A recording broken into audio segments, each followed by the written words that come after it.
બેઠા છો, સાંસદ સાહેબ પણ છે.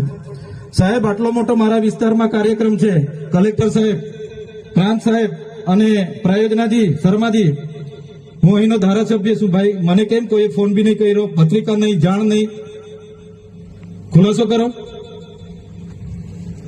હું ધારાસભ્ય છું ભાઈ. આ મારું અપમાન નથી, મારી જનતાનું અપમાન છે. આ મારું અપમાન નથી. મને કોઈ કાર્યક્રમનો મોહતાજ નથી. મને પત્રિકામાં નામ આવે, મારી તકતીમાં નામ આવે તો જ ચૈતર વસાવા આવે એવું નથી. ચૈતર વસાવા નામ માટે હું નથી આવતો. મારા જનતાને મારા સરપંચે કીધું કે આટલો મોટો કાર્યક્રમ છે શિક્ષણનો, સાહેબ તમારે આવવું પડશે, એટલે મેં આવ્યો છું. અને કલેક્ટર સાહેબ, તમારી જવાબદારી છે, તમે વહીવટ છો, તમે મને ફોન કરીને જણાવો ને કાર્યક્રમ છે. મંત્રી સાહેબ ગાંધીનગરથી આવે છે, કઈ તકલીફ છે અમારાથી તમને? પ્રાયોજનાજી, શર્માજી, તકલીફ है आपको? તો કેમ ભાઈ તમે અમને જાણ નથી કરતા? કેમ આમંત્રણ નથી આપતા? તમારું વહીવટી તંત્ર હું ધંધા કરે છે ને બધું ખબર છે.